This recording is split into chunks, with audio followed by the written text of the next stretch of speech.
मेरा नाम नबीला है। मेरी हाइट 5 फुट 2 इंच है। मेरी एज 27 साल है और मैं बहुत ही क्यूट और खूबसूरत हूँ।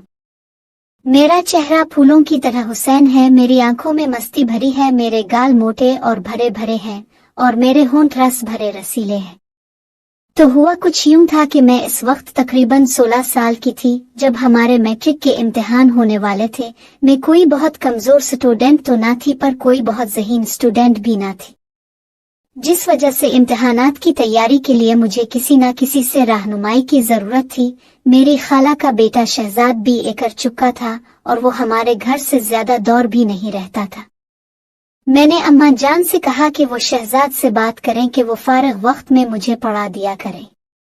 इस तरह मुझे ट्यूशन के लिए ज्यादा दूर नहीं जाना पड़ेगा, आने जाने की परेशानी भी नहीं होगी और वक्त भी जाया नहीं होगा। अम्मा इसी दिन शहजाद से बात कर आई और उन्होंने मुझे बताया कि उन्होंने शहजाद से बात कर ली है और वो हर शाम 7 बजे से 9 बजे तक आया करेगा मुझे पढ़ाने। इस दिन ने जल्दी जल्दी तमाम काम निपटाए और अपनी किताबें लेकर ड्राइंग रूम में पढ़ने बैठ गई। तकरीबन 7:30 बजे होंगे जब शहजाद हमारे घर आए। शहजाद की उम्र इस वक्त 25 साल के करीब थी और काफी वजीहा और हैंडसम शख्सियत के मालिक थे। उनका कद 6 फुट के करीब जबकि जिस्म मजबूत और तवाना था। क्लीन शेव के साथ सांवला रंग क़यामत खेज था। रस्मी सलाम दुआ के बाद मुझसे मुखातिब होते हुए बोले, अच्छा तो मेरी शागिर्द पढ़ाई के लिए तैयार है। मैंने भी सर हिलाते हुए कहा, जी वेरी गुड। ये बताओ किस सब्जेक्ट में खुद को ज्यादा कमजोर समझती हो? शहजाद ने मेरी किताब उठाकर उसके वरक उलटते हुए किताब पर ही नजरें जमाए मुझसे दूसरा सवाल पूछा। तो मैंने उन्हें बताया कि मैथ और इंग्लिश में कमजोर हूँ। मैं थोड़ा सिमट कर बैठी हुई थी और बात करते हुए भी थोड़ी जेजे कर रही थी। शहजाद ने किताब मेज पर रखते हुए मेरी जानिब देखा और बोले, अगर इसी तरह तुम घबराई और जेजेकित रहोगी तो मेरा नहीं ख्याल कि मैं तुमको जो कुछ पढ़ाऊंगा वो तुमको ज़हन नशीन भी करा सकूंगा। लिहाजा डरने जेजेकिनी की जरूरत नहीं। हम बड़े दोस्ताना माहौल में स्टडी करेंगे और जो कुछ भी पढ़ेंगे इसे याद भी रखेंगे। जी बेहतर। मैं खुद को थोड़ा रिलैक्स जाहिर करने की कोशिश करते हुए बोली। इस दिन पढ़ाई तो कोई खास न हुई, अलबत्ता शहजाद ने अपनी बातों और चुटकुलों की मदद से मेरी जेजेक दूर कर दी। मैं अब काफी रिलैक्स भी थी। यही वजह थी कि मैं शहजाद के चुटकुलों का जवाब भी चुटकुलों की सूरत ही दे रही थी। मेरा चंचल पिन बेदार हो चुका था। शहजाद ने थोड़ी सी मैथ की मशक कराई और इंग्लिश से शुरू करने का कहकर घर के लिए उठे। अम्मा ने उन्हें रोक लिया कि चाय तो पीते जाएं। शहजाद भी चाय के लिए बैठ गए। चाय और थोड़ी गुपशप के बाद शहजाद कल शाम 7 बजे आने का कहकर घर चले गए। तकरीबन 2 हफ्तों तक मामलात ऐसे ही चलते रहे। वो वक्त के खासे पाबंद थे, वक्त पर आते और अपना काम वक्त पर खत्म करके चले जाते। उनकी शख्सियत जाजिब नजर तो थी ही, उनके पढ़ाने और समझाने का अंदाज भी खूब था।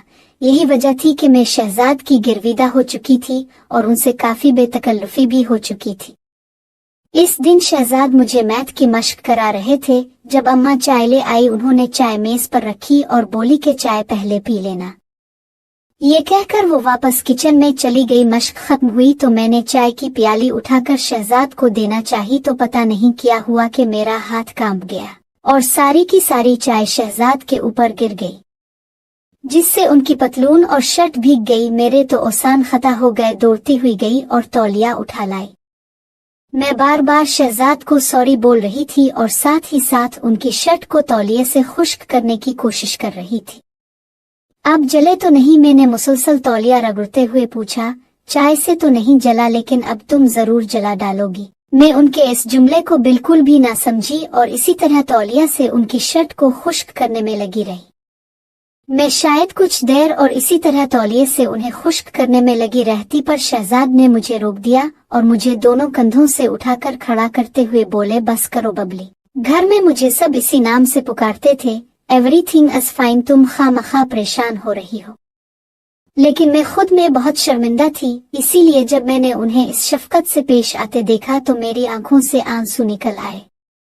उन्होंने जब मुझे यूं रोते देखा तो अपनी बाहों में भरते हुए मुझे सीने से लगा लिया और माथे पर बोसा देते हुए बोला, अरे पगली रोती क्यों हो? तुमने जानबूझकर चाय थोड़ी गिराई है, ये तो हादसाती ऐसे हुआ। उनके ढारस बंधाने पर मुझे हौसला हुआ और मैंने आंसू पोंछते हुए कहा, जानती हूँ कि हादसा हुआ है, लेकिन हादसात भी तो किसी न किसी गलती का ही नतीजा होते हैं और इस हादसे की गलती की मैं ही जिम्मेदार हूँ। शहजाद भी शायद माहौल को खुशगवार बनाना चाहते थे, इसलिए बोला, बबली मैं तुम्हें इजाजत देता हूँ कि तुम ऐसे हादसात रोज किया करो। वो हंस रहे थे और उनकी ये मानवीय हंसी मेरी समझ से बाहर थी। मैं भी उन्हें हंसते देखकर मुस्कुरा दी। शहजाद ने कहा, चलो वापस वहीं से शुरू करते हैं जहां पर हादसा हुआ था। ये कहते हुए उन्होंने मुझे अपनी बाहों के घेरे से आजाद कर दिया। मैंने वापस अपनी कुर्सी पर बैठकर किताब खोलना चाहा तो शहजाद ने कहा, आज का काम खत्म कल देखेंगे, मैं चलता हूँ क्योंकि इस हालत में मैं तुम्हें कुछ नहीं पढ़ा पाऊंगा। शहजाद अपनी किस हालत के बारे में कह रहे थे मुझे कुछ पता न चला। मैं तो इस दिन जब मैं बेड पर थी तो ये वाकया बार बार मेरे दिमाग में घूम रहा था और ये सब इस वक्त तो मेरे लिए बेमानी थे, लेकिन अब उन वाकयात को सोचना अच्छा लग रहा था और मुझे पता ही न चला कि कब नींद ने आ लिया और मैं नींद की गहरी वादी में गौते खाने लगी। इस रात मैंने बारहा ख्वाब में शहजाद को देखा। कभी हम किसी नदी के किनारे बैठे बातें कर रहे होते, कभी किसी पार्क के कोने में किसी बेंच पर बैठे कुछ राज और नियाज की बातें कर रहे होते, कभी पहाड़ों जंगलों और सहराओं में तो कभी ठाठे मारते समंदर की लहरों से खेल रहे होते। गरज इस रात मैंने और शहजाद ने मिलकर दुनिया जहान की सैर की। मैं इस दिन बहुत गहरी नींद सोई। सुबह उठी तो मेरे ख्वाब का हर मंजर मेरे जहन में नक्श था। मैं बिस्तर से उठना ही नहीं चाह रही थी। मैं उन ख्वाबों की दुनिया से निकलना ही नहीं चाह रही थी। मुझे इल्म नहीं कि ऐसा क्यों था, पर जो भी था बहुत पुरलुत्फ था। दूसरी शाम जब शहजाद हमारे घर पहुंचे तो मैं इसी वक्त नहाकर निकली थी। मेरे बाल गीले थे और उनसे अभी तक पानी टपक रहा था। शहजाद की बार बार उठती हुई नजर को मैं बखूबी नोटिस कर सकती थी। मैं तो शहजाद को ख्वाबों में बसा चुकी थी, लेकिन यहाँ लगता था कि शहजाद के मन में भी कोई बात चल रही है। दौरान सटडी मुझे आज मेरे दिल में अजीब अजीब ख्यालात आ रहे थे। मैं नहीं जानती थी कि प्यार किया है, लेकिन इतना जरूर था कि शहजाद के ख्यालात मुझे मदहोश कर रहे थे। जिंदगी में मुझे ऐसी फीलिंग्स पहले कभी नहीं हुई थी। यूं ही जब शहजाद मुझे मैथ के एक सवाल की मशक करा रहे थे तो मैं उनके साथ बहुत करीब हो गई थी। मैंने ऐसा कोई इरादतना नहीं किया था, बल्कि ऐसा होना इत्तेफाकना था। आखिर 9 बजे और शहजाद घर जाने के लिए उठे तो मैं भी किताबें समेट कर उठी तो उन्होंने करीब से गुजरते हुए बड़ी आहिस्तगी से कहा, बबली तुम आज बहुत खूबसूरत लग रही थी। मैंने चौंक कर उनकी तरफ देखा तो इस दौरान वो मुझसे दूर हिट चुके थे। उनके अल्फाज सारी रात मेरे कानों में बजते रहे। शायद ख्वातीन के मुताल्लिक सच कहा जाता है कि वो बहुत खुद पसंद होती हैं, इसीलिए उनकी तारीफ की जाए तो फूले नहीं समाती। अगले दिन भी शहजाद वक्त पर ही आ गए। अभी हमने सटडी स्टार्ट ही की थी कि बिजली चली गई। मैं उठी कि मोमबत्ती जला कर ले आओ, तो शहजाद ने मेरा हाथ पकड़ लिया और बोले, हमने कौन सा मोतियों से माला परोहनी है, ऐसे ही बैठ के बातें करते हैं, थोड़ी ही देर में बिजली तो आ ही जाएगी। तो मैं भी उधर ही बैठ गई और हम इधर उधर की बातें करने लगे। शहजाद ने मेरा हाथ ऐसे ही पकड़े रखा था, लेकिन मुझे अजीब लग रहा था। अगरचे शहजाद की मोहब्बत मुझ पर हावी हो चुकी थी और उनकी पर असर शख्सियत ने मुझ पर जादू सा कर दिया था, लेकिन मैं फौरी तवक्को नहीं कर रही थी। कमरे में इस वक्त चूंकि अंधेरा था और हम एक दूसरे के चेहरों के तासुरात नहीं देख पा रहे थे। हकीकत कहूँ तो मुझे उनके हाथ अपने हाथ पर बहुत मजा दे रहा था, लेकिन कोई अंदरूनी खौफ था जो रोक रहा था।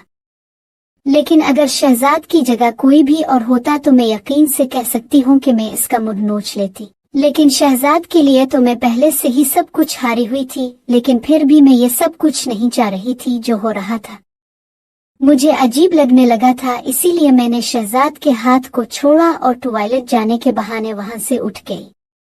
लेकिन मैं जैसे ही उठकर कदम बढ़ाने वाली थी, पता नहीं मुझे क्या हुआ, मैं डगमगा गई। इसी लम्हे शहजाद ने हाथ बढ़ाकर मुझे सहारा दिया तो मैं गिरने से बच गई। मैं बहुत नर्वस हो गई थी शायद। मैं जल्दी से टॉयलेट की तरफ भागी। मुझे कुछ हाजत तो ना थी, अलबत्ता ठंडे पानी से मुंह पर छींटे मारे तो गर्मी का एहसास कुछ कम हुआ। मैं अभी टॉयलेट में ही थी कि बिजली आ गई। मैं वापस ड्राइंग रूम में आई तो शहजाद वहां मौजूद नहीं थे।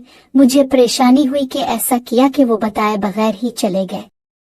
इसी वक्त अम्मा ड्राइंग रूम में आई तो उन्होंने बताया कि शहजाद कह रहा था कि इसके सर में दर्द हो रहा है और बिजली भी नहीं है, इसलिए वो घर जा रहा है। मैंने भी किताबें समेटे और अपने बेडरूम में चली आई। मेरी सोच का महवर बस शहजाद ही थे। इस रात भी मैं उन्हीं सोचों में गर्क सो गई। सुबह उठी तो शहजाद की ही याद में सारा दिन मसहूर होती रही। शाम होने से पहले ही मैं शाम का बेचैनी से इंतजार करने लगी। मैं देखना चाहती थी कि शहजाद आज कैसे बर्ताव करते हैं, लेकिन वक्त होने के बावजूद वो नहीं आए।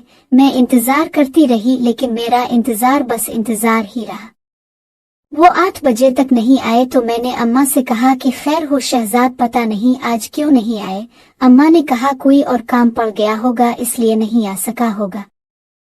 मैंने कहा नहीं अम्मा, कल जब वो गए थे तो उनकी तबीयत ठीक नहीं थी, क्या पता वो अभी तक ठीक ना हुए हों। अब खाला को फोन करके उनका पता तो कराएं।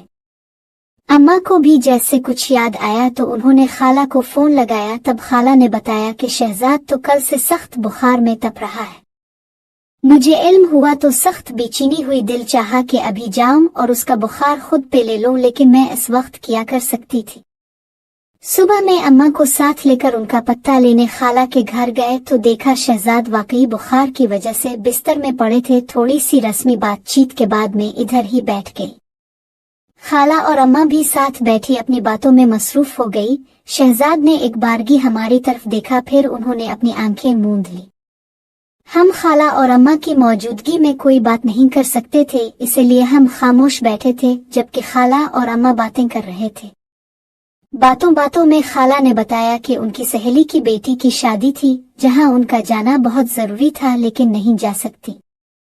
अम्मा पूछ रही थी क्यों नहीं जा सकती हो, तो खाला बोली जिसके साथ जाना था वो तो बिस्तर पर पड़ा है और आपके भाई साहब खालू भी ऑफिस से छुट्टी नहीं ले सके कि उनके साथ चली जाती। अम्मा चूंकि खाला की सहेली को जानती थी और उन्हें पता था कि वो किधर रहती है, इसलिए खाला से बोली तुम्हारी सहेली कौन सा दूसरे शहर में रहती है, टैक्सी पकड़ो और 2-3 घंटे में वापस आ जाओगी। मैंने ये सुना तो मेरे दिमाग में आइडिया आया कि अगर अम्मा और खाला शादी पर चली जाएं तो मुझे शहजाद से अकेले में बात करने का मौका मिल जाएगा। यही सोचकर मैंने भी अम्मा की ताईद में कहा खाला अगर आपकी सहेली इसी शहर में रहती है तो तब आप जरूर हो आएं। शहजाद की फिक्र ना करें, 2-3 घंटों तक हम उनकी तीमारदारी कर लेंगे। खाला और अम्मा दोनों को मैंने शादी में जाने पर आमादा कर लिया, अगरचे अम्मा जाना नहीं चाहती थी। उन दोनों के जाने के बाद में और शहजाद अब घर में अकेले थे। कोई 15 मिनट तक हम में कोई बात ना हुई। शहजाद वैसे ही आंखें मूंदे लेटे रहे। शायद वो मेरा इंतजार कर रहे थे कि मैं कोई बात शुरू करूंगी, लेकिन मैं तजब्जुब में रही कि बात शुरू कैसे करूं और कौन सी बात करूं। तन्हाई और खामोशी माहौल पर अजब पर सरर थी। शहजाद ने मेरी तरफ करवट लेकर आंखें खोल दी। नबीला तुमने मुझे जला डाला। उनकी आवाज मेरी समातों से टकराई, उनकी नजरें मेरे चेहरे पर गड़ी थी। तुम शायद समझ रही होगी कि मैं बुखार से तप रहा हूँ, लेकिन ऐसा नहीं है। ये आग जिसमें मैं जल रहा हूँ तुम्हारी ही प्यार में लगी हुई है। देखो जल रहा हूँ ना मैं। ये कहते हुए उन्होंने मेरा हाथ अपने माथे पर लगा दिया। उनका माथा सच में अंगारे की तरह था। जी शहजाद, मेरे मुंह से बस इतना ही निकल पाया। शहजाद दीवानों की तरह मेरे हाथ को अपने चेहरे पर रख रहे थे, जैसे वो इस तरह सुकून पा रहे हो। सुकून तो मुझे भी हासिल हो रहा था, मोहब्बत तो मुझे भी हो गई थी।